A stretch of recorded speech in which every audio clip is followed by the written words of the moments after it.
आज की पवित्र आराधना को आरंभ करेंगे भजन संहिता 34 1 से 3 पढ़ते हुए। यहाँ पर भजनकार इस प्रकार से लिखता है। मैं हर समय यहोवा को धन्य कहा करूंगा, उसकी स्तुति निरंतर मेरे मुख से होती रहेगी। मैं यहोवा पर घमंड करूंगा, नम्र लोग यह सुनकर आनंदित होंगे। मेरे साथ यहोवा की बड़ाई करो और आओ हम मिलकर उसके नाम की स्तुति करें। पिता पुत्र पवित्र आत्मा के नाम में आमीन। आइए हम अपने सरों को झुकाएं और प्रार्थना मांगे। धन्यवाद धन्यवाद स्तुति स्तुति महिमा के योग्य हमारे जीवित सामर्थी प्रेमता परमेश्वर, हम आपके नाम को धन्यवाद देते हुए आपके सम्मुख आते हैं। धन्यवाद देते हैं पिता परमेश्वर कि एक बार फिर आपने हमें समय अवसर दिया कि हम आपकी आराधना करें, आपको धन्यवाद दें और अपने जीवन को आपके हाथों में सौंपें। पिछले सप्ताह में, पिछले महीनों में प्रभु आपने हम सभी को संभाला, हमारी जरूरतों को पूरा किया। हम धन्यवाद देते हैं और हमारी यही प्रार्थना और विनती है कि नए सप्ताह में जब हम प्रवेश करें तो प्रभु प्रत्येक दिन आपकी सुरक्षा आशीषें हमारे जीवन में बनी रहे। और हम धन्यवाद देते हैं इस छठे माह में भी खुदावंद आपकी सुरक्षा, आपका अनुग्रह सभी विश्वासियों के जीवन में बना रहा प्रभु। और पिता आपने हमें प्रभु संभाला है, हम आपको धन्यवाद देते हैं। आज की सुबह की आराधना में हमारी प्रार्थना और विनती है पिता कि आपकी उपस्थिति हमारे मध्य में रहे, क्योंकि आपका वायदा है जहां मेरे नाम से 2 या 3 इकट्ठे होते हैं मैं उनके बीच में हाजिर होता हूँ।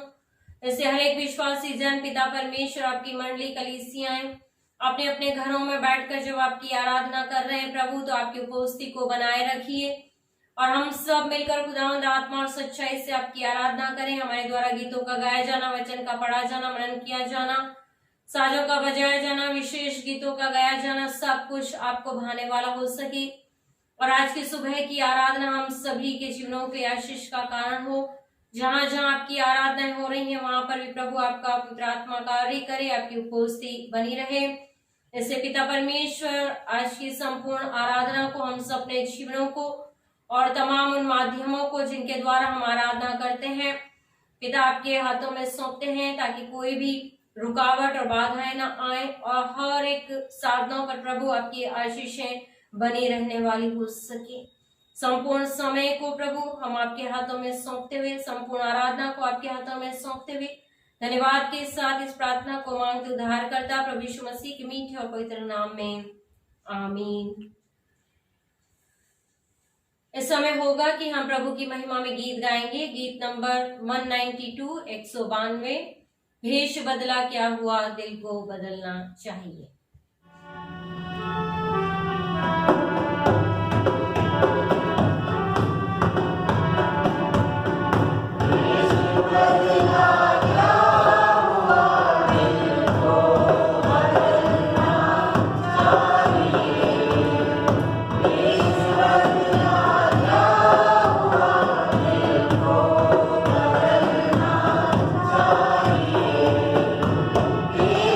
Oh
संपूर्ण विषयों को लेते हुए प्रार्थना करेंगे जिनके लिए हम लगातार प्रार्थनाएं कर रहे हैं, और उनके साथ ही हम बीमारों के लिए प्रार्थना करें। कुछ नाम जो और हमारे सम्मुख आए हैं उनके लिए हम प्रार्थना करेंगे। हम विशेष प्रार्थना करें रेवरेंड संजय डेविड साहब के लिए कि परमेश्वर उन्हें शीघ्रता से चंगाई प्रदान करे। हम प्रार्थना करेंगे इस समय मिसेस आइरिस एल्फ्रेड के लिए, मिस प्रमीला अलेक्जेंडर, मास्टर नोहा के लिए, मिसेस ग्लैडिस एल्फ्रेड के लिए भी हम प्रार्थना करें। बहन सुमित्रा के लिए, बहन मंजू के लिए, उनके पति इंद्राज के लिए, प्रीतिका लॉरेंस के लिए हम प्रार्थना करें।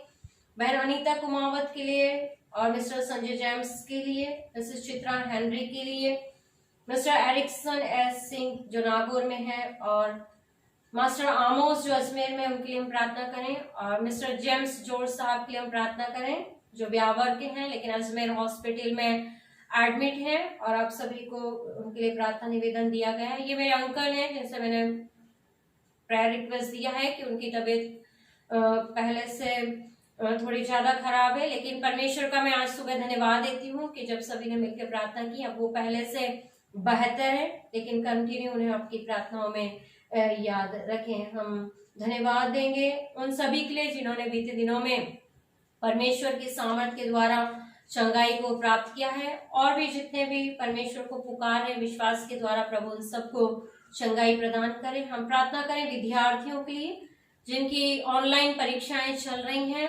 और जिनके बोर्ड की परीक्षाएं चल रही हैं, प्रभु ने बुद्धि ज्ञान दें। हमारी कलीसिया के लिए हम प्रार्थना करें, संपूर्ण डायसिस के लिए, बिशप साहब के लिए, पासवानों के लिए, लीडर्स इवेंजलिस्ट के लिए, और विशेष इस बड़ी महामारी के लिए हम प्रार्थना करें। आने वाले दिनों में सरकार जो भी निर्णय ले धार्मिक स्थलों को खोलने के लिए, चर्चेस को खोलने के लिए, तो जब हम जो निर्णय लिए जाते हैं उनके अनुसार हम अपनी आराधनाओं को चर्चेस में करने पाए, उसके लिए हम प्रार्थना करें कि परमेश्वर का बड़ा अनुग्रह होने वाला हो सके। और आज की सुबह मध्यस्था की प्रार्थना करने में हमारी सहायता मिसेस बीना लॉयल करेंगी। आइए हम प्रार्थना करेंगे। धन्यवाद धन्यवाद धन्यवाद, स्तुति महिमा के योग्य परमेश्वर जी, हम आपकी महिमा स्तुति हृदय से करते हैं कि प्रभु जी आपने पिछले समय से लेकर आज तक हमें संभाला। हर परेशानी चिंताओं में आप हमारे सहायक मददगार रहे, हर बीमारियों से आपने बचाया, हर कमी घटी में आप हमारे सहायता मदद की। हर बात के लिए आपको धन्यवाद देते हैं, धन्यवाद देते हैं प्रभु जी आज पवित्र दिन के लिए कि आपने अवसर दिया कि हम ये पवित्र दिन दे सके और आपकी महिमा स्तुति करने वाले हो सके। प्रभु जी आज की आराधना के लिए प्रार्थना करते हैं प्रभु जी, इस आराधना में आपकी उपस्थिति बनी रहने वाली हो सके। हमारे गीतों गाया जाना वचन का पूरा समझ जाने में आप हमारे सहायक मददगार रहिए। प्रार्थना करते हैं परमेश्वर आज जहाँ जहाँ भी ये प्रार्थनाएं हो रही हैं, आपकी आराधना रहे प्रभु जी, हर जगह आपकी उपस्थिति बनी रहने वाली हो सके। प्रभु जी हर कमी घटी में हर एक के साथ रहिए, हर एक को संभालिए। प्रार्थना करते हैं हमारी कलीसिया के लिए, कलीसिया के हर एक जन के लिए प्रार्थना करते हैं परमेश्वर, हर एक परिवार के लिए, बच्चे से लेकर बूढ़े हर एक जन को आपके हाथों में सौंपते हैं परमेश्वर। आप हर एक की सहायता मदद करें, जितने पढ़ने लिखने वाले बच्चे हैं उनके पढ़ाई लिखाई को आशीष करें, बुद्धि ज्ञान में बढ़ाएं प्रभु जी। और प्रभु जी सांसारिक की पढ़ाई के साथ प्रभु जी आत्मिकता में बढ़ने वाले हो सके, ताकि प्रभु जी उनके द्वारा ये कलीसिया ऊँची उठाई जाने वाली हो सके। प्रार्थना करते हैं हमारे जवानों के लिए और जो जॉब करते हैं बीकानेर से बाहर है, जहाँ कहीं भी हर एक बच्चे के साथ रहिए, हर एक जवानों के साथ रहिए, हर एक को बुद्धि ज्ञान समझ दे कि वह गलत रास्ते पर ना जाए बल्कि आपके नज़दीकी बने रहने वाले हो सके। प्रार्थना करते हैं बेरोजगारों के लिए, जो रोजगार ढूंढ रहे हैं परमेश्वर, चाहते हैं कि उनका अच्छा रोजगार मिल सके परमेश्वर, आप उनके सहायक मददगार हो प्रभु जी। उन्हें हिम्मत दें कि उन्हें अच्छा रोजगार मिल गया परमेश्वर, उनको आत्मिकता में बढ़ाए रखें परमेश्वर, ताकि प्रभु जी आपको धन्यवाद देने वाले हो सके। प्रार्थना करते हैं बुजुर्गों के लिए, प्रभु जी हर एक बुजुर्ग के साथ रहिए, हर एक को कमर घुटनों में दीजिए, आंखों को ज्योति दीजिए, ताकि उनका आशीष का हाथ हम सब पे सदैव बना रहने वाला हो सके और कलीसियाओं पर भी बने रहने वाला हो सके। प्रार्थना करते हैं जो बीमार हैं, जिनके लिए प्रार्थना चाही गई हैं, आप वेदी पे से जिनके नाम लिए गए प्रभु जी हम नहीं जानते हैं, प्रभु जी घरों में या अस्पताल में जहाँ कहीं भी प्रभु जी आपके चंगाई का हाथ उन पे बना रहने वाला हो सके। परमेश्वर हर एक को प्रभु छू के चंगा करें। प्रभु यीशु के मसीह के नाम से उनकी बीमारी जाने वाली हो सके। परमेश्वर बीकानेर से बाहर हैं जहाँ कहीं भी है प्रभु जी हर एक को संभालें, आपके दया का हाथ बना रहे। प्रार्थना करते हैं हमारे पास्टर साहब संजय पात्री साहब के लिए प्रभु जी, जब इस समय प्रभु जी जयपुर में उनका इलाज चल रहा है प्रभु जी, हार्ट का जो भी तकलीफ है परमेश्वर यीशु मसीह के नाम से दूर होने वाले हो सके प्रभु जी। और जो उनको इलाज कर रहे हैं प्रभु जी उन्हें बुद्धि ज्ञान समझ दें ताकि वे से उनका इलाज कर सके और जल्दी से स्वस्थ होकर अपने घर को जाने वाले हो सके और आपकी महिमा करने वाले हो सके। उनके परिवार के साथ भी रहिए प्रभु जी, उनको हिम्मत और ताकत दीजिए ताकि प्रभु जी इस समय कठिन समय प्रभु जी अपने में हिम्मत पाने वाले हो सके। प्रार्थना करते परमेश्वर हमारी डायसिस के लिए, डायसिस के हर एक मेंबर को प्रभु जी आपके हाथों में सौंपते हैं। प्रभु जो भी कार्य करता है उनके जो भी कार्य कर रहे हैं प्रभु जी उनके सहायक मददगार हो। विश्व साहब के साथ रहिए प्रभु जी, उन्हें भी संभालिए। उनके जो समय समय पर बच्चों के द्वारा हमें बहुत कुछ समझाते सिखाते हैं परमेश्वर, उसके द्वारा हम कलीसिया आशीषित होने वाली हो सके। उनके परिवार के साथ भी रहिए, उन्हें भी संभालिए। प्रार्थना करते हैं जितने भी प्रभु जी पास्टर्स हैं, लीडर एवेंजलिस्ट हैं और जो आपके वचन को बांटते हैं प्रभु जी टीवी के द्वारा, रेडियो पत्रिकाओं के द्वारा और अलग अलग मीडिया के द्वारा, यूट्यूब फेसबुक के द्वारा प्रभु जी हर एक को आशीषित करें ताकि उनके वचनों के द्वारा बहुत से लोग आपके नज़दीक में आने वाले हो सके, आपको जानने वाले हो सके। परमेश्वर दया करें। प्रार्थना करते हैं हमारे आदि साहिबा के लिए जिनका वचन आज आपके द्वारा बांटा जाने वाला है परमेश्वर, आप उनके साथ रहिए, उन्हें पवित्र आत्मा से परिपूर्ण कर दीजिए ताकि जो कुछ भी आप उनके द्वारा हमें समझाना सिखाना चाहते हैं परमेश्वर उस वो हम सुनकर ग्रहण करने वाले हो सके और हमारे जीवन में 100 गुना फल लाने वाला हो सके। आपने पादी साहब को आज तक संभाला, आगे भी संभाल के रखिए ताकि प्रभु जी वह अपनी कलीसिया को अच्छे से संभालने वाली हो सके। हमारे सारे विंग्स के लिए प्रार्थना करते हैं। Youth Sunday school pastor committee WHCS men's fellowship के लिए प्रभु जी आपका आशीष का हर एक पे बना रहे। जो भी वे कार्य करते हैं प्रभु जी उन पे वे आशीष बनी रहे। प्रार्थना करते हैं हमारे प्रधानमंत्री के लिए, मुख्यमंत्री के लिए और कलेक्टर के लिए और जितने भी मिनिस्टर हैं, कैबिनेट्स हैं प्रभु जी हर एक का बुद्धि ज्ञान समझ दें। जो भी वो निर्णय लेते हैं प्रभु जी, योजनाएं बनाते हैं प्रभु जी वो आप में के सफल होने वाली हो सके और वह मानव कल्याण के बारे में हो ताकि देश से भ्रष्टाचार, बेरोजगारी, भुखमरी, रिश्वतखोरी दूर होकर देश में शांति बने रहने वाले हो सके। प्रभु जी इस समय के लिए प्रार्थना करते हैं जबकि कोविड-19 प्रभु जी के द्वारा सब परेशान है, अर्थव्यवस्था बिगड़ रही है। परमेश्वर दया करें कि प्रभु जी सुधरने वाले हो सके। ये बीमारी प्रभु जी वायरस इस देश से संसार से गायब होने वाले हो सके परमेश्वर कि ताकि रोज़ सब नॉर्मल ज़िंदगी जीने वाले हो सके। परमेश्वर जो बीमार हैं इस वायरस से पीड़ित हैं और प्रभु जी घरों में, अस्पताल में जहाँ कहीं प्रभु जी हर एक में सहायता करें। प्रभु जी हर एक को चंगाई बख्शें ताकि वे स्वस्थ के आपकी महिमा स्तुति करने वाले हो सके। जो उनकी सेवाएं दे रहे हैं प्रभु जी, डॉक्टर, नर्सेस, पैरामेडिकल स्टाफ, सफाई कर्मचारी प्रभु जी आप हर एक के बीच में उपस्थित रहें, उन्हें भी आशीषित करें प्रभु जी और रोग उनसे दूर होने वाला हो सके और जो दवाइयाँ मेडिसिन दी जा रही हैं उससे जल्द ठीक हो, अपने घरों में जाने वाले हो सके। और जो इस दवाई को बना रहे हैं वैज्ञानिक और डॉक्टर्स जो भी वायरस वैक्सीन बना रहे हैं प्रभु जी उस पर आपके आशीष बनी रहे ताकि प्रभु जी ये वैक्सीन बने तो लोग जल्द स्वस्थ हो सके। प्रार्थना करें जो जवानों के लिए जो देश की रक्षा करते हैं प्रभु जी उन्हें भी हिम्मत ताकत दीजिए ताकि वे भी अपने मिशन में कामयाब होकर अपने देश को दुश्मनों से बचाने वाले हो सके। प्रभु जी आज की पूरी आराधना को हर एक जन को आपके हाथों में सौंपते मांगते हैं आपके बेटे हमारे उद्धारकर्ता प्रभु यीशु मसीह के पवित्र और सामर्थ्य नाम में करके आमीन। इस समय होगा कि हम पवित्र शास्त्र बाइबल का पाठ पढ़ने के और सुनने के लिए निकालें। प्रथम हिस्सा जो आज की सुबह मनन के लिए चुना गया वो मिलता है उत्पत्ति नामक पुस्तक, उसका 6 अध्याय, उसके 5 से 8 आयत तक। इसको पढ़ने में हमारी सहायता मिस्टर अल्बर्ट दास साहब करेंगे। उत्पत्ति नामक पुस्तक, उसका 6 अध्याय 5 से 8 आयत। और दूसरा हिस्सा जो आज की सुबह मनन के लिए चुना गया हमें मिलता है इफिसियों के नाम पौलुस प्रेरित की पत्री, उसका 4 अध्याय, उसकी 17 आयत से 25 आयत तक। इफिसियों के नाम पौलुस प्रेरित की पत्री, उसका 4 अध्याय 17 से 25 आयत। और इस पाठ को पढ़ने में आज की सुबह हमारी सहायता मिसेस जूली जस्टिन एलेक्जेंडर करेंगी। आइए हम पढ़ें पवित्र शास्त्र में से उत्पत्ति की पुस्तक, उसका 6 अध्याय 5 आयत से 8वीं आयत तक, जहाँ इस प्रकार से लिखा है।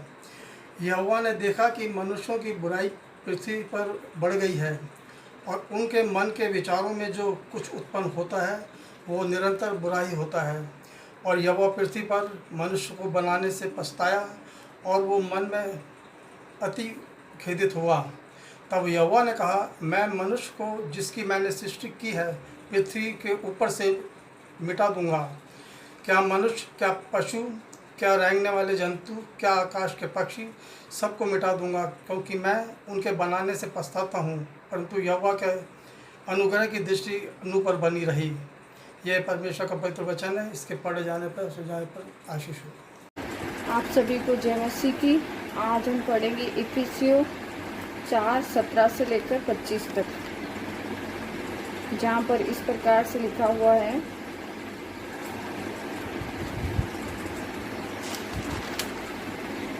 इसलिए मैं यह कहता हूँ और प्रभु में आग्रह करता हूँ कि जैसे अन्य जाति लोग अपने मन की अनंत रीति पर चलते हैं, तुम अब से फिर ऐसे ना चलो, क्योंकि उनकी बुद्धि अंधेरी हो गई है और उस अज्ञानता के कारण जो उनमें है और उनके मन की कठोरता के कारण वे परमेश्वर के जीवन से अलग किए हुए हैं और वे सुन होकर लुचपन में लग गए हैं कि सब प्रकार के गंदे काम लालसा से किया करें। पर तुमने मसीह की ऐसी शिक्षा नहीं पाई, वरन तुमने सचमुच उसी की सुनी और जैसा यीशु में सत्य है उसी में सिखाए भी गए कि तुम पिछले चाल चलन के पुराने मनुष्य तत्व को जो भरमाने वाली अभिलाषाओं के अनुसार भ्रष्ट होता जाता है उतार डालो और अपने मन के आत्मिक स्वभाव में नए बनते जाओ और नए मनुष्य तत्व को पहन लो और जो परमेश्वर के अनुरूप सत्य की धार्मिकता और पवित्रता में सजा गया है। इस कारण झूठ बोलकर छोड़कर हर एक अपने पड़ोसी से सच बोले, क्योंकि हम आपस में एक दूसरे के अंग हैं। परमेश्वर के पवित्र कलाम को पढ़े सुने जाने पर उसकी आशीष अनुग्रह हम पर सदा बनी रहे। आमीन। हम धन्यवाद देते हैं आज की सुबह जिन्होंने कलीसिया गीत गाने में कलीसिया ने सहायता की और मध्यस्था की प्रार्थना करने में और बाइबल पाठ पढ़ने में जिन्होंने हमारी सहायता की, उन सबको धन्यवाद देते हैं। प्रभु आप सभी को आशीषित करें। ये समय होगा कि हम विशेष प्रार्थना में जाएंगे। जिनके सप्ताह में जन्मदिन या विवाह की सालगिरह है उनके लिए हम प्रार्थना करेंगे और उन सभी को मेरी ओर से हार्दिक शुभकामनाएं जिनके जन्मदिन है और विवाह की सालगिरह है। आइए अपने सरों को झुकाएंगे और हम प्रार्थना मांगे। धन्यवाद, स्तुति और महिमा के योग्य हमारे जीवित सामर्थी प्रेमी पिता परमेश्वर, हम धन्यवाद देते हैं कि आज की सुबह भी आपने हमें समय और अवसर दिया कि हम कलीसिया के उन तमाम सदस्यों के लिए प्रार्थना करें जिनके सप्ताह में जन्मदिन और विवाह के सालगिरह है। और न केवल कलीसिया के उन सदस्यों के लिए हम प्रार्थना करें, लेकिन जितने भी सुनने वाले हैं और यदि उनमें से भी किसी का जन्मदिन और विवाह की सालगिरह है तो आज की सुबह हम सभी के लिए प्रभु आपसे प्रार्थना और विनती करते हैं। हम प्रार्थना किया चाहते हैं जिनके सप्ताह में जन्मदिन है, पिता परमेश्वर, बच्चे हैं तो आप उन्हें सुरक्षा देना, बुद्धि ज्ञान समझ से परिपूर्ण करना, उनकी भविष्य की योजनाओं को पूरा करना, माता पिता की सहायता करना कि बच्चों का पालन पोषण आपके वचनों के अनुसार कर सकें। और जो जवान है, बड़े हैं प्रभु, हमारी प्रार्थना और विनती है पिता परमेश्वर आप उन्हें भी आशीषित करें। नौकरी करते हैं उनके काम कमाई पे बरकत दें। परिवार आपने दिए हैं तो परिवार में आपकी सुरक्षा आशीषें बनी रहे। और जो जवान बच्चे रोजगार की तलाश में हैं प्रभु उनको अच्छा रोजगार उपलब्ध कराएं, उनके भविष्य की योजनाओं को पिता परमेश्वर आप पूरा करें। और जो बड़े हैं, बुजुर्ग हैं पिता परमेश्वर, उनके लिए प्रार्थना है कि आप उन्हें स्वस्थ तंदुरुस्त रखना, आंखों में रोशनी, घुटनों में बल, शरीर में ताकत सामर्थ्य देना, घराने के लिए आशीष में बनाए रखना।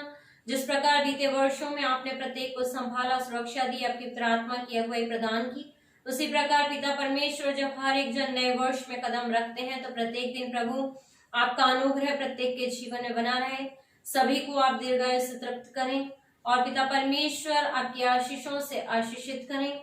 हम प्रार्थना और विनती करते हैं पिता, नए वर्ष के लिए जो योजनाएं वो बनाए वो सब आप में होकर पूरी हो जाए। हम प्रार्थना करते हैं उन सभी के लिए जिनके इस सप्ताह में विवाह की सालगिरह है। आपने पिता परमेश्वर वैवाहिक बंधनों में उन्हें बांधा, हमारी प्रार्थना उनके जोड़े सदा सलामत रहे, आपकी आशीषें उनके व्यक्तिगत पारिवारिक जीवन में बनी रहे और वो अपने संपूर्ण घराने से आपके नाम को धन्यवाद दे सके।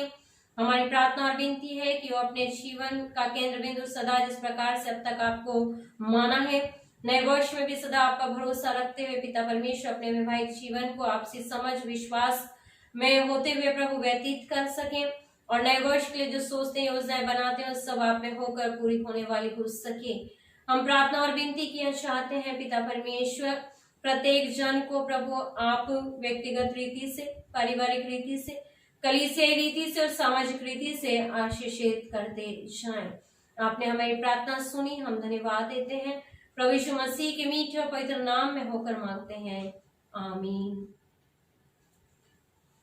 ये समय होगा कि हम सुसमाचार का पाठ पढ़ने के लिए और सुनने के लिए निकालेंगे। आज की सुबह जो सुसमाचार का पाठ चुना गया वो हमें मिलता है मत्ती रचित सुसमाचार उसका 5वां अध्याय और उसकी 27 से 30 आयत तक और उसी अध्याय की 33 आयत से 37 आयत तक। मत्ती रचित सुसमाचार उसका 5वां अध्याय 27 से 30 और उसी अध्याय की 33 आयत से 37 आयत तक हम पढ़ेंगे, जहां पर सुसमाचार में इस प्रकार लिखा हुआ है। तुम सुन चुके हो कि कहा गया था व्यभिचार न करना, परंतु मैं तुमसे कहता हूं कि जो कोई किसी स्त्री पर कुदृष्टि डाले वह अपने मन में उससे व्यभिचार कर चुका। यदि तेरी दाहिनी आंख तुझे ठोकर खिलाए तो उसे निकाल कर फेंक दे, क्योंकि तेरे लिए यही भला है कि तेरे अंगों में से एक नष्ट हो जाए और तेरा सारा शरीर नरक में डाला जाए। यदि तेरा दाहिना हाथ तुझे ठोकर खिलाए तो उसको काट कर फेंक दे, क्योंकि तेरे लिए यही भला है कि तेरे अंगों में से एक नष्ट हो जाए और तेरा सारा शरीर नरक में न डाला जाए। फिर तुम सुन चुके हो कि पूर्व काल के लोगों से कहा गया था झूठी शपथ न खाना, परंतु प्रभु के लिए अपनी शपथ को पूरी करना। परंतु मैं तुमसे कहता हूं कि कभी शपथ न खाना, न तो स्वर्ग की क्योंकि वह परमेश्वर का सिंहासन है, न धरती की क्योंकि वह उसके पांव की चौकी है, न यरूशलेम की क्योंकि वह महाराजा का नगर है। अपने सिर की भी शपथ न खाना, क्योंकि तू एक बाल को भी न उजला न काला कर सकता है, परंतु तुम्हारी बात हाँ की हाँ या नहीं की नहीं हो, क्योंकि जो कुछ इससे अधिक होता है वह बुराई से होता है। परमेश्वर इन वचनों के पढ़ सुनने पर आशीष और बरकत दे, आमीन। प्रभु यीशु मसीह के नाम में सभी सुनने वालों को मेरा जय मसीह की सलाम। और मुझे आशा है कि आप सब अपने अपने स्थानों पर सुरक्षित हैं, आनंदित हैं और हम धन्यवाद देते हैं कि प्रभु ने अब तक हमें संभाला इन 6 महीनों में और इस जून माह के आखिरी रविवार में प्रभु ने हमें प्रवेश कराया कि हम परमेश्वर की आराधना करें। और ये हमारी आशा है कि आने वाले दिन में हम परमेश्वर के भवन में बैठकर प्रभु की आराधना करने पाएंगे, हमारा विश्वास है। तो हम प्रार्थना निरंतर करें कि परिस्थितियां ठीक हो और हम परमेश्वर के भवन में उपस्थित होकर उसकी आराधना कर सकें। आज की सुबह हम परमेश्वर के वचन से सीखेंगे, समझेंगे। जो आज की सुबह सेना एलमनक के अनुसार जो हमें विषय दिया गया है और हमारे लिए जो विषय है वो है हमारे हृदय में ही सच्चाई और शुद्धता का स्रोत है। The source of truth and purity is in the heart. तो आज की सुबह इस वचन को हम सीखें कि हमारे हृदय में से ही सच्चाई और शुद्धता निकलती है और एक वो जरिया है जिसके द्वारा हम अपने जीवन में सच्चाई और शुद्धता को प्रकट कर सकें। इस विषय को हम सीखें, पवित्र आत्मा की अगुवाई को हम मांगे। आइए अपने सरों को एक बार फिर झुकाएं और पवित्र आत्मा की उपस्थिति के लिए हम प्रार्थना करें।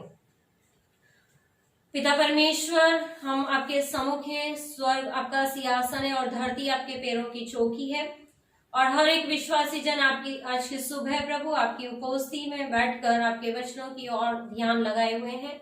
हम प्रार्थना और विनती करते हैं जो विषय हमारे सामने है उसे सीखने के लिए आप हमारी सहायता करें, क्योंकि हम मनुष्य अपनी समझ, अपनी बुद्धि और अपने ज्ञान से इन वचनों की गहरी गुण बातों को नहीं सीख सकते जब तक कि आपका पवित्र आत्मा हमें सिखाए ना, समझाए ना। इससे प्रभु आपके सती की आत्मा के प्रकाश से हम सभी को भरिए, ताकि आज के सुबह इन वचनों को हम आपकी पवित्र आत्मा की सहायता के द्वारा सीख और समझ सकें। मेरे होठों के बोल, मेरे मन के विचार आपकी दृष्टि में ग्रहण योग्य हो, और जो भी वचन है वो मेरा नहीं लेकिन पिता परमेश्वर आपका होने के लिए प्रार्थना और विनती करती हूँ।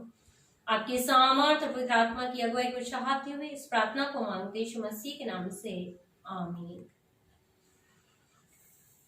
परमेश्वर के वचन से हमने 3 हिस्सों से आज के सुबह पढ़ा, और आज की सुबह परमेश्वर का वचन हमसे बात करता है, हमें सिखाता है कि जिस प्रकार जो विषय हमें दिया गया है कि हमारे हृदय में ही सच्चाई और शुद्धता का स्रोत है, कि हमारा हृदय ही वो सोर्स है, वो जरिया है जिसके द्वारा हमारे जीवन से सच्चाई और शुद्धता प्रकट होती है, निकलती है, कि जैसा हम सोचते हैं वैसा ही हम बोलते हैं, वैसा ही हमारा कार्य होता है।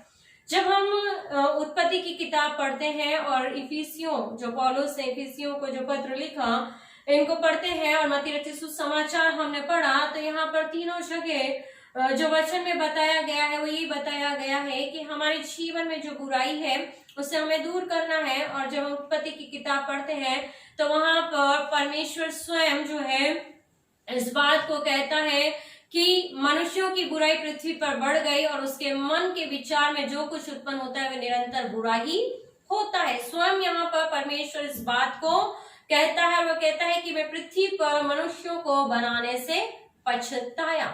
और जब इफिसियों में पौलुस प्रेरित की पत्री को जब हम पढ़ते हैं तो वहां पौलुस भी पवित्रता की बात करता है, शुद्धता की बात करता है, और वो कहता है कि अपने आप को उन तमाम सांसारिक बातों के द्वार से और उन अनिजाति लोगों के कार्य जो है उनके कार्यों के समान कार्य न करते अपने आप को शुद्ध और पवित्र बनाओ। और दूसरी बात वहां पर कहता है कि एक दूसरे से झूठ बोलना बंद करके एक दूसरे से झूठ न बोले, क्योंकि आपस में हम एक दूसरे के अंग हैं।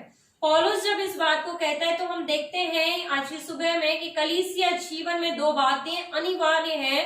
एक विश्वासी के जीवन में, कलीसिया जीवन में पहली है पवित्रता और वो दूसरी है एकता, कि पवित्रता और एकता होना जो है कलीसिया जीवन में होना बहुत महत्वपूर्ण है। और आज की सुबह हम जिस विषय को सीखना चाहते हैं कि जो हृदय हमारा है, और पवित्र शास्त्र बाइबल में पुराने नियम में और नए नियम में जब हम हृदय की बात करते हैं तो हृदय को व्यक्ति के आंतरिक जीवन के केंद्र के रूप में दर्शाया गया है, और हृदय के द्वारा अर्थात मन की भावनाओं के द्वारा वो अपने जीवन के उन तमाम बातों को अभिव्यक्त करता है।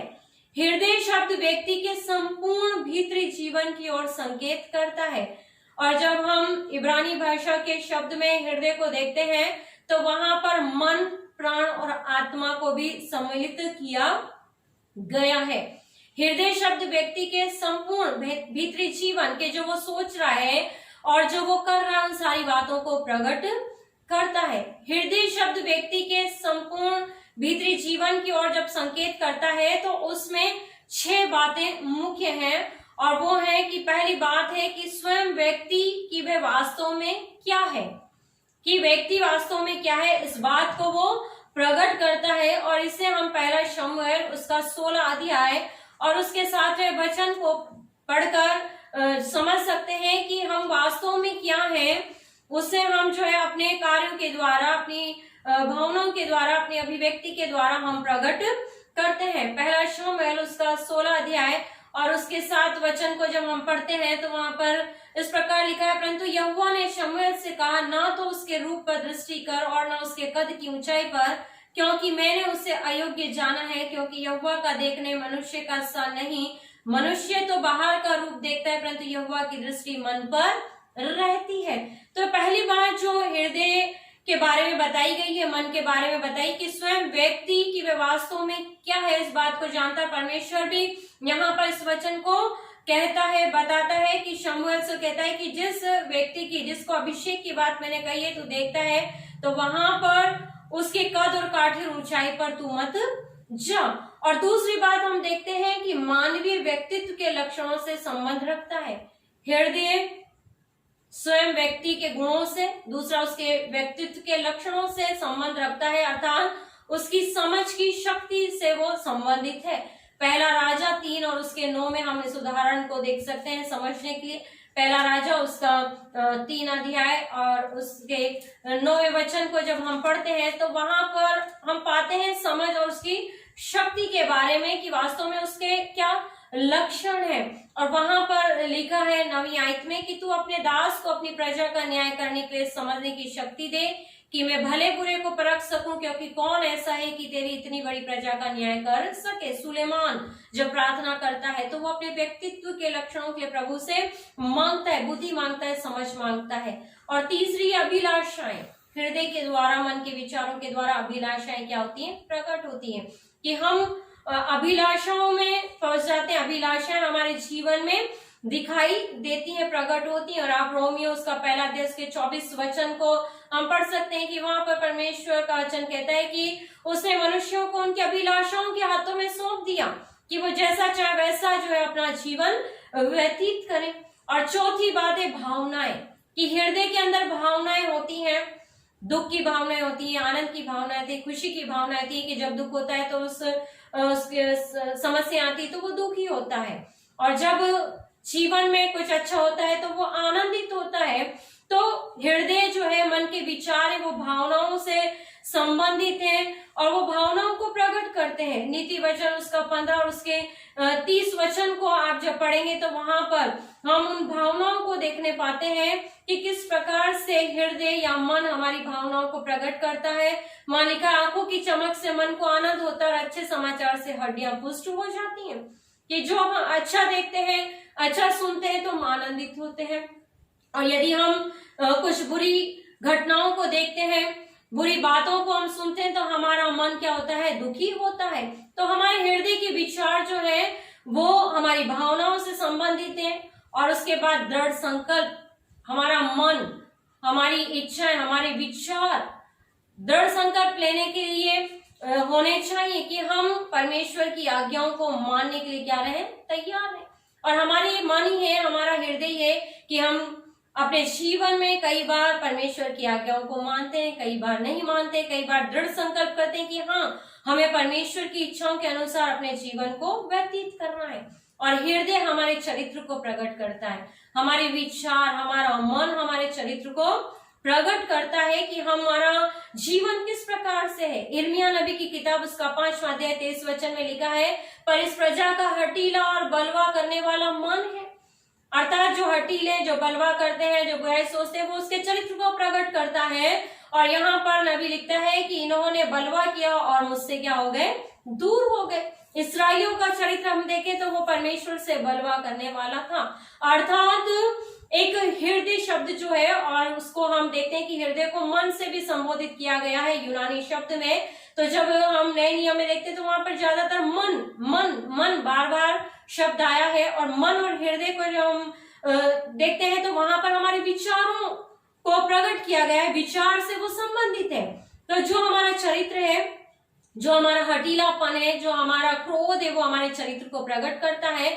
और ये सब जो है हमारे भीतरी जीवन से, हमारे मन से, हमारे अंदर से निकलता है। हृदय शब्द का प्रयोग कभी कभी व्यक्ति की आत्मा, प्राण और मन को भी दर्शाया गया है कि जब हमारा आत्मा, कि हम परमेश्वर से जब प्रार्थना करते हैं, भजन 51 और 10 में लिखा है कि तू मेरे अंदर एक नई आत्मा, मेरे मन को एक नया बना, मेरे अंदर एक फिर से नई आत्मा स्थिर रीति से तू क्या कर? उत्पन्न कर। प्राण के लिए कहा गया है कि हम संपूर्ण मन से, संपूर्ण प्राण से, संपूर्ण शक्ति से परमेश्वर से प्रेम करें। मन के लिए कि तू प्रभु अपने परमेश्वर, अपने सारे मन, अपने सारे प्राण, अपनी सारी बुद्धि से क्या करना? प्रेम करना। तो कभी कभी हृदय शब्द का प्रयोग जो है तीनों रूप में, आत्मा, प्राण और मन के रूप में जो है इस्तेमाल होता है। हृदय को मानव के अंतर जीवन, विचारों तथा उद्देश्यों का केंद्र बिंदु समझा जाता है, क्योंकि हमारे विचार ही जो है हमारे अंतर जीवन को और हमारे बाहरी जीवन को क्या करते हैं? प्रकट करते हैं। वर्तमान में मन शब्द इस्तेमाल किया गया है और यहाँ पर हमने यही पढ़ा कि मन में प्रभु यीशु मसीह कहते हैं, और यहाँ पर उत्पत्ति में भी लिखा है जो कुछ उनके हृदय में उनके मन में उत्पन्न होता है वो सब क्या होता है, बुरा ही बुरा, बुरा ही बुरा उत्पन्न होता है। और उत्पत्ति में हम देखते हैं किस प्रकार से वहां पर पाप बढ़ा, व्यभिचार बढ़ा। परमेश्वर स्वयं कह रहा है कि इस पृथ्वी पर मैं मनुष्यों को बनाने से क्या हुआ, पछताया। तो जो हमारे हृदय की भावना है, विचारों का जो बोध है, वह परमेश्वर से स्वतंत्र होकर जब मनुष्य करता है, परमेश्वर के विचारों तथा मार्ग मनुष्य के विचार और मार्गों में क्या है, अंतर प्रस्तुत करता है। कि मनुष्य के विचार और परमेश्वर के विचार क्या है, एक नहीं है, समान नहीं है। और उदाहरण के रूप में यशायाह 55:8-9 में यशायाह नबी इस बात को लिखता है, वहां कहता है क्योंकि यहोवा कहता है मेरे विचार तुम्हारे विचार एक समान नहीं है। जो परमेश्वर सोचता है वैसा हम नहीं सोचते, और जैसा परमेश्वर हमसे चाहता है कि हम अपना जीवन जिए, वैसे हम अपना जीवन कई बार जी नहीं पाते। क्योंकि तुम्हारी गति न मेरी गति एक सी है। अतः मनुष्य की कल्पना या मन के विचार से परमेश्वर के प्रति मनुष्य के विरोध और विद्रोह की भावना की अभिव्यक्ति होती है। कि मनुष्य हमेशा परमेश्वर की बातों के विरोध में, उसकी कल्पनाओं के विरोध में क्या करता है, कार्य करता है। जबकि जो हमारा हृदय, हमारा मन है, प्रवचन कहता है कि वो शुद्धता, सच्चाई और पवित्रता का स्रोत है, जिसमें से हमेशा जैसा परमेश्वर हमारा पवित्र है, उसके विचार पवित्र है, उसकी सोच पवित्र है, उसकी कल्पनाएं पवित्र, उसी प्रकार हम मनुष्यों की कल्पना, सोच, विचार सब कुछ पवित्र होने चाहिए। लेकिन जब हम उत्पत्ति की किताब का 5-6 अध्याय पढ़ते हैं यहाँ पर, तो हम देखते हैं कि वहां पर परमेश्वर के पुत्रों ने मनुष्यों की पुत्रियों के साथ संगति की। वहां पर पाप बढ़ गया, व्यभिचार बढ़ गया। और प्रभु यीशु मसीह यहाँ पर भी मत्ती 5 में भी इसी बात को कहते हैं, उन बुराइयों को बताते हैं। और पौलुस भी उन सारी अनिच्छाती जो कार्य करते हैं उनकी बुराइयों को बताते हुए कहता है कि तुम्हारे अंदर ये सारी बातें नहीं होनी चाहिए। तो परमेश्वर हमसे मांग करता है कि जो विचार परमेश्वर रखता है वैसे विचार हमारे शुद्ध और पवित्र होने चाहिए। अतः मनुष्य की कल्पना या मन के विचार से परमेश्वर के प्रति जब विरोधाभास हो जाता है, विद्रोह हो जाता है, तो ये हम अपने मन से उसे क्या करते हैं, प्रकट करते हैं, या उसके मन की बुराइयों की ही अभिव्यक्ति हमारे जीवन से होती है परमेश्वर के विरुद्ध। यहाँ पर परमेश्वर के विरुद्ध सारा कार्य हुआ, और जिसे हमने उत्पत्ति 6:5-8 में पढ़ा। और ये वचन उत्पत्ति 7:21 में लिखा है कि मनुष्य के मन में बचपन से जो उत्पन्न होता है बुरा ही होता है। मनुष्य अपने स्वार्थ और घमंड में हठीला है और मृत्यु और विनाश के रास्ते पर वो क्या है, चलता है। परमेश्वर बार बार उसे सही मार्ग पर लाता है, लेकिन मनुष्य क्या होता है, हठीला है। वो अपने जीवन की कमियों, अपने जीवन के स्वार्थ में, घमंड में, परमेश्वर के मार्गों से हटकर अपनी इच्छा के अनुसार स्वतंत्र होकर अपनी सोच में जीवन को बिताता है। मन के बारे में यिर्मयाह 17 और उसके 9वें वचन में लिखा है कि मन तो सब वस्तुओं से अधिक धोखा देने वाला होता है। उसमें असाध्य रोक लगा है कि सबसे अधिक जो मनुष्य को धोखा देता है वो उसका मन है। कि वो जो अपने मन में सोचता है, विचार करता है, सोचता है वही सही है उसके जीवन के लिए। इसे नबी इस बात को कहता है, इस बात को नबी समझाता है कि मन तो सब वस्तुओं से अधिक धोखा देने वाला होता है। हृदय वह है जो कभी कभी भीतरी मनुष्यत्व भी कहा गया है, तथा वह मनुष्य के द्वारा की जाने वाली सभी बुराइयों का स्रोत है। जबकि हम पढ़ते हैं नीति वचन 4:23 में कि सबसे अधिक अपने मन की रक्षा कर, क्योंकि जीवन का मूल स्रोत वही है। हमारा मन जो है बुराइयों का भी स्रोत है, हमारा मन जो है अच्छाइयों का भी स्रोत है। जब हम एक सोते को देखते हैं जहां से पानी बहता है, या हम पेड़ को देखते हैं जो फलों को देता है, और पेड़ फलों का स्रोत है, और झरना या सोता पानी का स्रोत है। यदि सोता मीठा होगा तो वहां से मीठा पानी निकलेगा, और सोता यदि खारे पानी का होगा तो वहां से खारा पानी निकलेगा। और अच्छा पेड़ होगा तो अच्छे फल आएंगे, बुरा पेड़ होगा तो बुरा फल मिलेगा। तो यहाँ पर बताया गया कि जैसा मन में होता है, जैसा मन के भंडार में भरा होता है, वैसा ही निकलता है। स्रोत अर्थात जरिया, सोर्स, जहां से सब कुछ प्राप्त किया जा सकता है। परमेश्वर हमारे जीवन का स्रोत है और उसने हमें जीवन दिया। और यहाँ पर वचन हमें बताता है कि जिस स्रोत की बात, सोर्स की बात की गई है कि मन जो है हमारे लिए जीवन का स्रोत है। नीति वचन में यही बताया है कि इस मन की हमें क्या करनी है, रक्षा करनी है, क्योंकि इसी मन के द्वारा हमें जीवन प्राप्त होता है। और जब हम मत्ती रचित सुसमाचार उसका 25वां अध्याय और उसके 35वें वचन को पढ़ते हैं तो वहां लिखा है, भला मनुष्य मन के भले भंडार से भली बातें निकालता है और बुरा मनुष्य बुरे भंडार से बुरी बातें निकालता है। जब भंडार भरा हुआ है, जहां पर अच्छी वस्तुएं तो अच्छी वस्तुएं निकलेंगी, और यदि वहां पर खराब वस्तुएं रखी गई हैं तो खराब वस्तुएं निकलेंगी। एक उदाहरण मुझे याद आया जब मैं तैयार कर रही थी कि जब हम किसी मिनिस्ट्री की ट्रेनिंग में गए तो वहां पर एक, और संडे स्कूल के बच्चों ने भी एक छोटा सा स्किट तैयार किया कि एक बच्चा हेडपंप बना और वो उसको चलाने लगा, लेकिन उसमें से पानी निकल नहीं रहा था और गंदा पानी उसमें से निकल रहा था, और उसमें से फिर देखा गया कि उसके अंदर क्या है, कचरा भरा हुआ है, और उस कचरे को जब साफ किया गया तो वहां से अच्छा पानी निकलने लगा। तो वहां पर जो अंदर है, जो मन के अंदर है, वही बाहर आता है। और यहाँ पर नीति वचन का लिखने वाला भी यही बात कहता है, और मत्ती रचित सुसमाचार के 15 अध्याय उसके 18 वचन में भी लिखा है कि जो कुछ मुंह से निकलता है वह मन से निकलता है, कि हम जो भी सोचते हैं मन में वो हमारे मुंह पर आ जाता है। यदि हमारे मन में सच्चाई है तो सच्चाई निकलेगी, उसको उसके लिए सोचने के लिए, उस सच्चाई को बताने के लिए कुछ भी गढ़ना नहीं पड़ेगा। ऐसे यहाँ पर नीति वचन उसका 6 अध्याय 14 में लिखा है कि उसके मन में उलट फेर की बातें रहती हुई लगातार बुराई गढ़ता और झगड़ा रगड़ा उत्पन्न करता है। और उसी के 18 वचन में लिखा, अनर्थ कल्पना करने वाला मन, कि जिसके मन में अनर्थ बातें हैं। यहाँ लिखा है कि भले भंडार से भली बातें, कि जब मन में अच्छी बातें भरी होंगी तो अच्छा बात, अच्छे विचार, अच्छी योजनाएं निकलेंगी। यदि बुरी भरी बातें भरी होंगी, छल भरा होगा, कपट भरा होगा, तो वही बाहर निकलेगा। मत्ती रचित सुसमाचार, मरकुस रचित सुसमाचार उसका 7वां अध्याय 21 वचन हम पढ़ते हैं तो वहां पर लिखा है, क्योंकि भीतर से अर्थात मनुष्य के मन से क्या क्या भरा हुआ उस भंडार में, जो परमेश्वर एक मन, हमें छोटा सा मन दिया, विचार दिया, उसमें क्या क्या है। मरकुस रचित सुसमाचार 7:21 में लिखा है कि मनुष्य के मन से बुरी बुरी चिंता, व्यभिचार, चोरी, हत्या, परस्त्री गमन, लोभ, दुष्टता, छल, लुचपन, कुदृष्टि, निंदा, अभिमान और मूर्खता निकलती है। यदि ये सब मन में, हमारे विचारों में है, हमारी सोच में है, तो यही हमारे मुख से निकलेगा।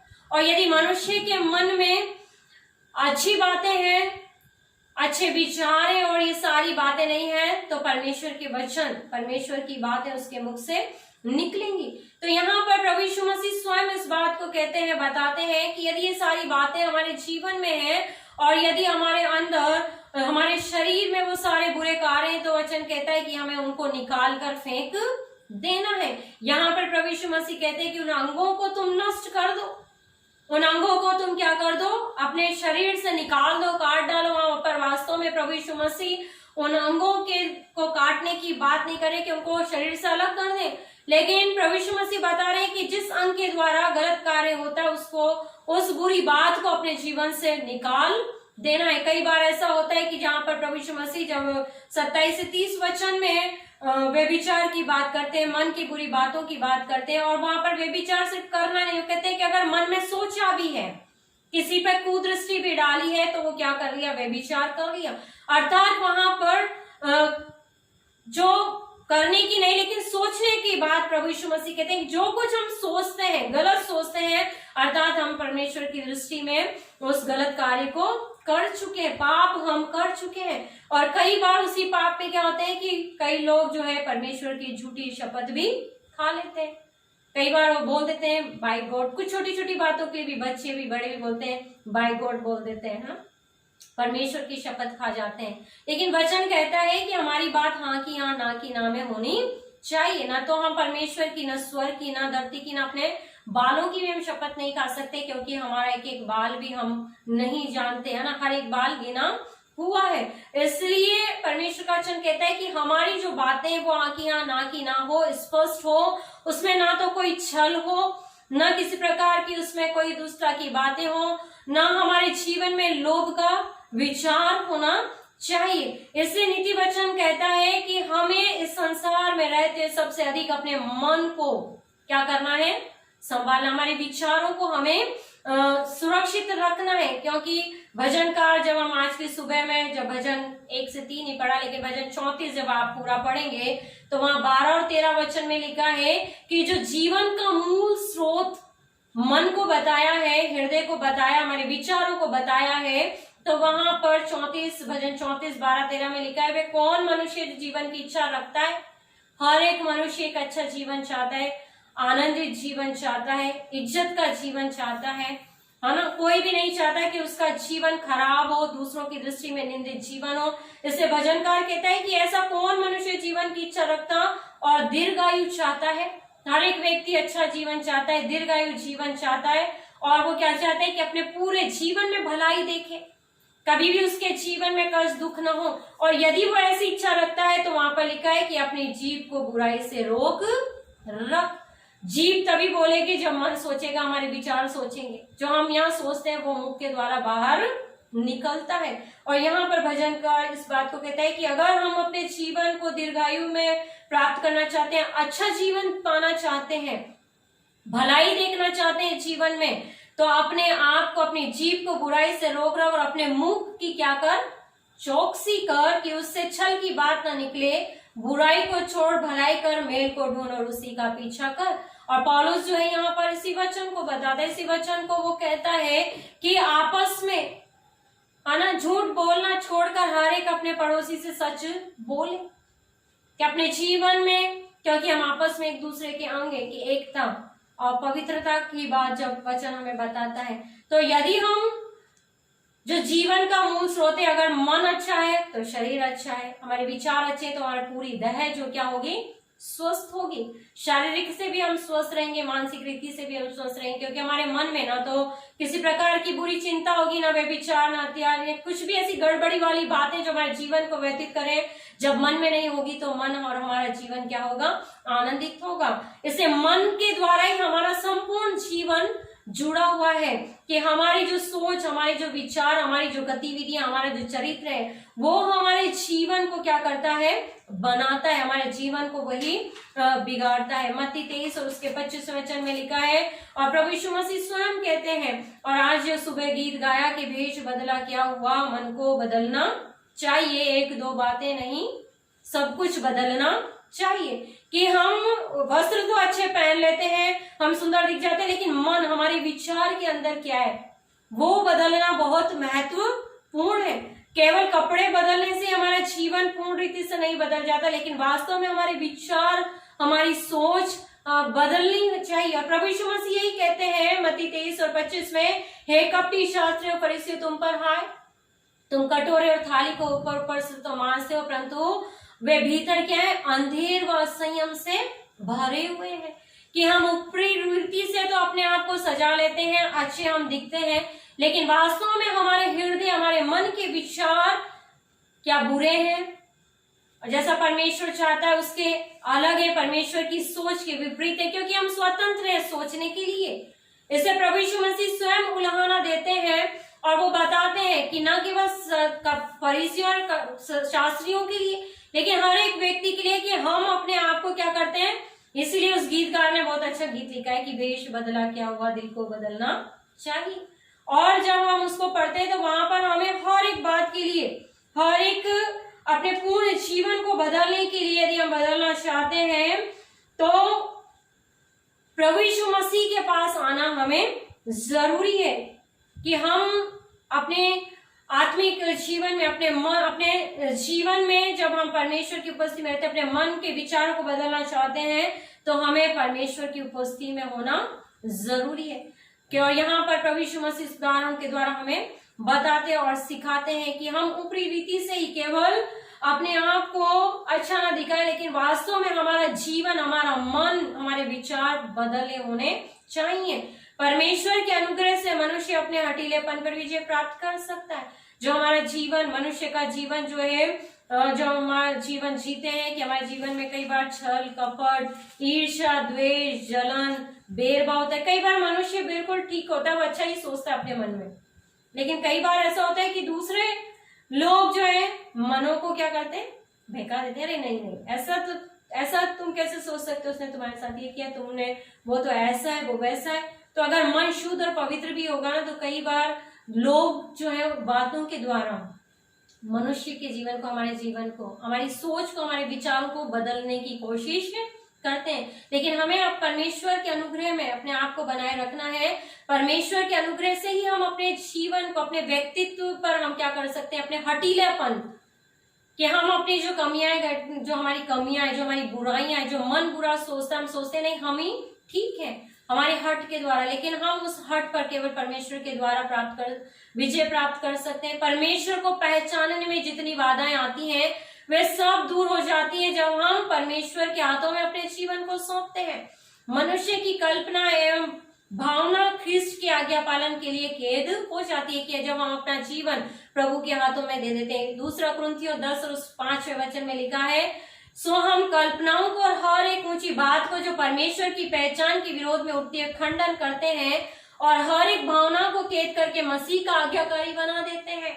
कि जब हम अपने आप को मसीह का आज्ञाकारी बनाते हैं, हमारी हर एक वो कल्पनाएं, क्योंकि हम कल्पनाएं ज्यादा करते हैं ना, कुछ भी व्यर्थ बातें हमारे जीवन में आती रहती हैं, तो ऐसी जो कल्पनाएं हैं जो परमेश्वर के विरुद्ध है, हमारे अच्छे विचार नहीं है, ऊंची बातें जो परमेश्वर के विरोध में जो हमारे जीवन में उठती है, वचन कहता है कि हमें उसे क्या करना है, उन भावनाओं को कैद करके अपने आप को प्रभु के आज्ञाकारी बना देना है। इसे क्षमा प्राप्ति के लिए हृदय शुद्ध होना चाहिए। वे आत्मिक जीवन की प्राप्ति के लिए इसे नए सिरे से सृजा जाना जरूरी है, अनिवार्य है कि हम अपनी सोच को, अपने मन को नया बनाएं। केवल परमेश्वर ही इसे शुद्ध कर सकता है तथा नए सिरे से दूसरी सृष्टि परमेश्वर कर सकता है। इसे भजन 10:51 और 10 में दाऊद कहता है कि हे परमेश्वर मेरे अंदर शुद्ध मन उत्पन्न कर। हर रोज की हमारी प्रार्थना ये होनी चाहिए कि हे परमेश्वर तू मेरे अंदर शुद्ध मन उत्पन्न कर और मेरे भीतर नए स्थिर आत्मा नए सिरे से उत्पन्न कर। यहेजकेल 36 और 26 में भविष्यवाणी की गई, मैं तुमको नया मन दूंगा और तुम्हारे भीतर नई आत्मा उत्पन्न करूंगा और तुम्हारी देह से पत्थर का हृदय निकाल कर मांस का हृदय दूंगा। हमारा हृदय पत्थर का नहीं है, लेकिन हमारा हृदय, हमारा मन, हमारे विचार क्या है, हठीले, हम जिद्दी हैं, क्योंकि मनुष्य क्या है, जिद्दी है, हठीला है। लेकिन परमेश्वर का वचन कहता है कि मैं उनके उस हठीले मन को, कठोर मन को क्या कर दूंगा, बदल दूंगा। वो मेरी आज्ञाओं को मानेंगे, मेरे पीछे चलेंगे। यिर्मयाह 4:14 में लिखा है, यरूशलेम अपना हृदय बुराई से धो कि तुम्हारा उद्धार हो जाए। क्योंकि हमें अपने उद्धार के लिए, अपने छुटकारे के लिए अपने हृदय को क्या करना है, सच्चाई और शुद्धता का स्रोत बनाना आवश्यक है। और यिर्मयाह इस नबी को कहता है कि अपना हृदय बुराई से धो। हमें धोना है। जब हम 40 दिन की मीटिंगों को ले रहे थे तो हमने वहां पर थीम रखा था कि हम अपने वस्त्रों को ही नहीं लेकिन अपने मनों को फाड़ कर परमेश्वर की ओर फिरें, विलाप करें, पश्चाताप करते हुए अपने हृदय को हम बदलें, हृदय का हम परिवर्तन करें। तो उन 40 दिनों में हमने बहुत से वचन सुने और आज की सुबह परमेश्वर फिर से हमें इस बात को बताता है कि हमें अपने हृदय से उन बुराइयों को निकाल फेंकना है। तुम कब तक व्यर्थ कल्पनाएं करते रहोगे। और प्रेरितों के काम 8:21 और 22 में लिखा है, पौलुस यहाँ पर बताता है, और जब पौलुस पतरस और जब प्रार्थना कर रहे थे और पवित्र आत्मा उनके द्वारा मिल रहा था, शिमोन ने भी पैसे देकर पवित्र आत्मा को लेना चाहा। और वहां पर वचन में लिखा है कि इस बात में ना तेरा हिस्सा है ना बाटा, क्योंकि तेरा मन परमेश्वर के आगे सीधा नहीं। इसलिए अपनी इस बुराई से मन फिराकर प्रभु से प्रार्थना कर, संभव है तेरे मन का विचार क्षमा किया जाए। कई बार मनुष्य है जो परमेश्वर के कार्यों के विरुद्ध जो है अपने जीवन को, अपने विचारों को, वो पैसे से सब कुछ करना चाहते हैं कि पैसे से क्या हो जाएगा, सब कुछ हम खरीद सकते हैं।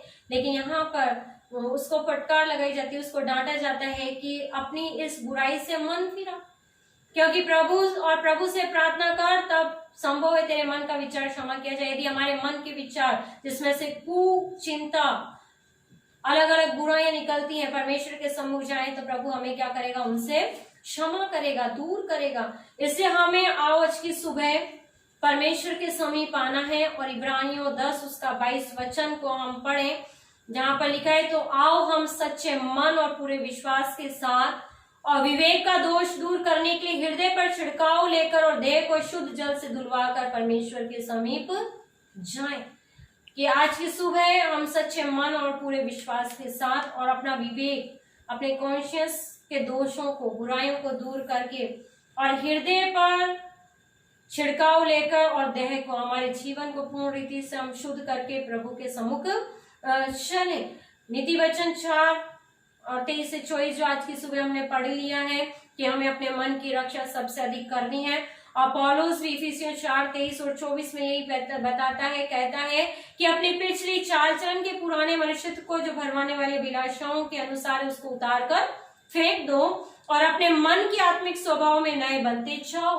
हमें हर रोज अपने विचारों में, अपने आत्मिक स्वभाव में नए बनने की जरूरत है और नए मनुष्य को पहले जो परमेश्वर के अनुरूप सत्य की धार्मिकता पवित्रता से सृजा गया है। उसके बाद वो लिखता है इस कारण कि जब हम नए मनुष्यत्व को पहन लिया है, मन के द्वारा मैंने नया आत्मिक स्वभाव प्राप्त कर लिया है, तो वहां वो कहता है कि इस कारण झूठ बोलना छोड़कर एक दूसरे हर एक अपने पड़ोसी से सच बोले। पड़ोसी मतलब जो हमारे विश्वासी भाई बहन हैं, जो हमारी कलीसिया हैं, जिनके साथ हम संगति करते हैं, जो हम आपस में एक दूसरे के अंग हैं, हमें एक दूसरे के साथ सच्चाई के साथ, शुद्धता के साथ, पवित्रता के साथ व्यवहार करना है। क्योंकि हृदय व्यक्ति के कार्यों को निर्धारित करता है, इसलिए उसे चाहिए, व्यक्ति को अर्थात हमें चाहिए कि आवश्यक रूप से हर समय हृदय की उचित मनोवृत्ति बनाए रखने में सावधानी बरतें कि हम अच्छा सोचें, अच्छा करें, ताकि वो जो हम सोच रहे हैं, जो हम कर रहे हैं, वो हमारे चरित्र से प्रकट हो रहा है। क्योंकि परमेश्वर व्यक्ति की भीतरी दशा को देखता है और उसके अनुसार उसका न्याय करता है। वचन में लिखा है कि वो मन को जांचता है और उसके मन के अनुसार वो प्रतिफल देता है कि मनुष्य मन में क्या सोच रहा है। तो सारी बातों का जो सारांश है वो ये है, 1 तीमुथियुस उसका 1 अध्याय उसके 5 वचन कि आज्ञा का सारांश यह है कि शुद्ध मन और अच्छे विवेक और कपट रहित विश्वास से प्रेम उत्पन्न हो।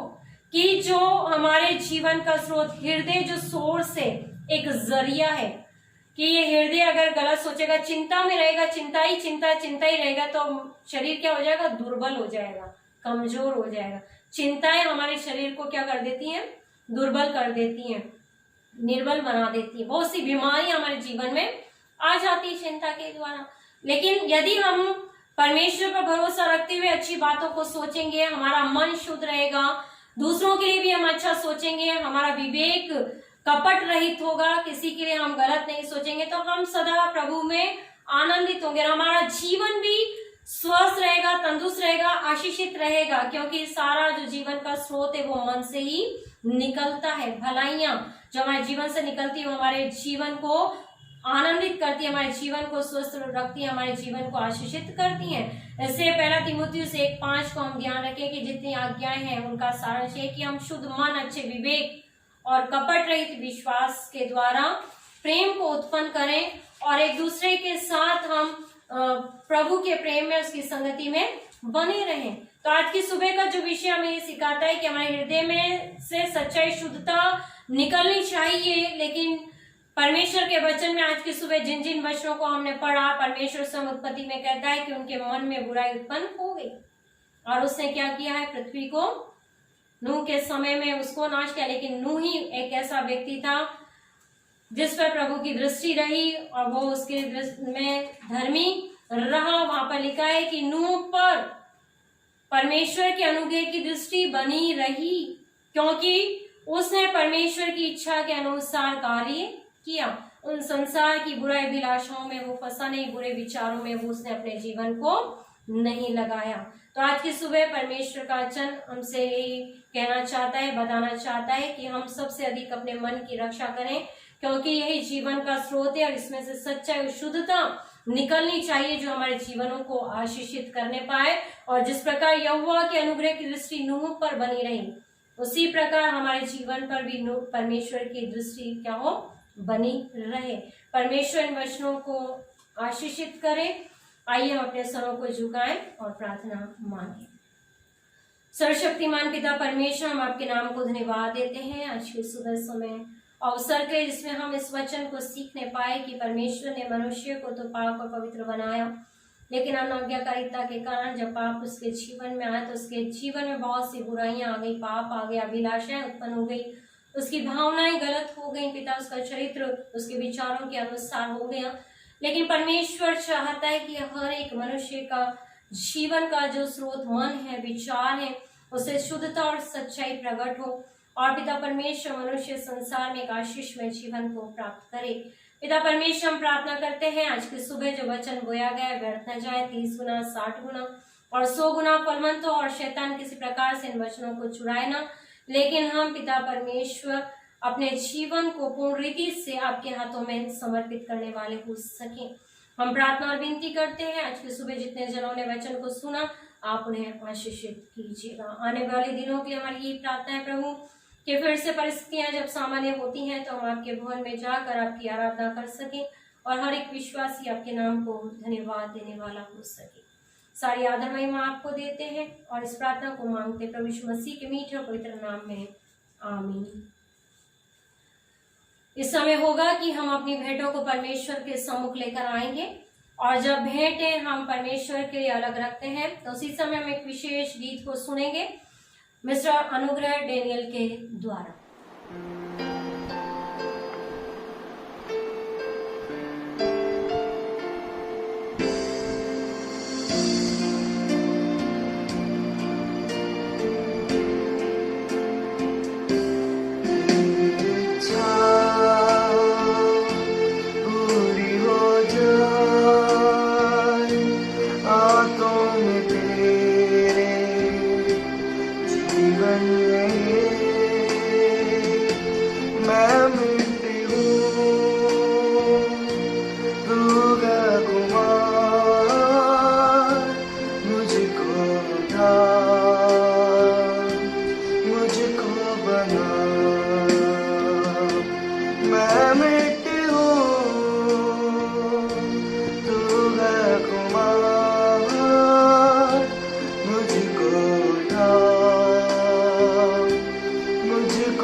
विशेष गीत को गाया, प्रभु से आशीषित करें।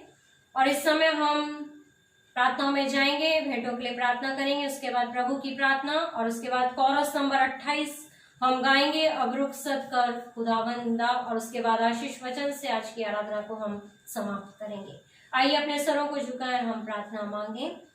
सारी आशीषों को देने वाले हमारे जीवित सामर्थी प्रेमी पिता परमेश्वर, हम धन्यवाद देते हैं कि आपने हमें भौतिक और आत्मिक आशीषों से परिपूर्ण किया और आज तक हमारे जीवन में किसी बड़ी वस्तु की कमी घटी नहीं आई। और आज की सुबह प्रभु परमेश्वर आपने समय दिया कि आपके सम्मुख हम खाली हाथ ना आए, लेकिन भेंटों को लेकर आ सकें। इससे हर एक जन ने खुदावन अपने हाथों को बढ़ाकर जो भेंटें आपके सम्मुख अर्पण की हैं उन्हें आप स्वीकार कीजिए। देने वालों को बहुत ऐसे आशीषित कीजिए। सबके घर में प्रभु, सबके घर के भंडारों में आपकी स्वर्गीय आशीष पाई जाए। कभी किसी भली वस्तु की कमी घटी न हो। जो रोजगार करते हैं उनके रोजगारों में आप उन्नति दीजिए, तरक्की दीजिए, कार्य करने की शक्ति और सामर्थ प्रदान कीजिए। जो भेंटें प्रभु आपके सम्मुख अर्पण की गई आप उसे ग्रहण करें और नेक कार्य में खर्च होने के लिए सहायक और मददगार बने और इन भेंटों के द्वारा कई आत्मा आपके लिए बचाई जा सके। हम धन देकर ही दूर न हो, लेकिन हम सचमुच अपने तन मन जीवन को भी आपके हाथों में सौंपें, ताकि न केवल धन से लेकिन हमारे जीवन से भी आपको महिमा मिल सके। हम सब अपने जीवन को और प्रभु इन भेंटों को आपके सम्मुख अर्पण करते हैं। आप ग्रहण कीजिए और हम धन्यवाद देते हैं सभी के लिए जिन्होंने अपना सहयोग किया गीतों को गाने में, बाइबल पाठ पढ़ने में, प्रार्थना करने में, विशेष गीत गाने में। और विशेष धन्यवाद देते हैं इन साधनों के लिए, इन माध्यमों के लिए जिनके द्वारा प्रभु हम आपकी आराधना कर रहे हैं। हर एक जन को प्रभु आप आशीषित कीजिए और आपकी महिमा के सम्मान कीजिए। पिता परमेश्वर, आपने हमारी प्रार्थनाओं को सुना, हम धन्यवाद देते हैं और इस प्रार्थना को मांगते हुए उद्धारकर्ता प्रभु यीशु मसीह के मीठे और पवित्र नाम में, जिसने हमें प्रार्थना मांगना सिखाया। ए हमारे बाप, तू जो आसमान पर है, तेरा नाम पाक माना जाए, तेरी बादशाहत आए, तेरी मर्जी जैसे आसमान पे पूरी होती है जमीन पे पूरी हो। हमारे रोज की रोटी आज हमें बख्श, और जिस तरह अपने कुसवारों को माफ करते हैं तू भी हमारे कुसरों को माफ कर। हमें आजमाइश में न पड़ने दे, बल्कि बुराई से बचा, क्योंकि बादशाह, कुदरत और जलाल हमेशा तेरी है। आमीन।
हम सब विश्वासियों के साथ, संसार के तमाम विश्वासियों के साथ, हर एक सुने वाले जन के साथ, हमारी कलीसिया के हर एक सदस्यों के साथ आपसे लेकर हमेशा हमेशा तक बनी रहे।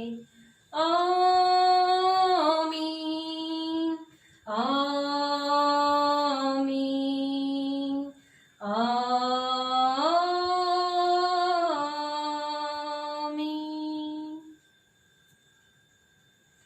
सबको जय मसीह की।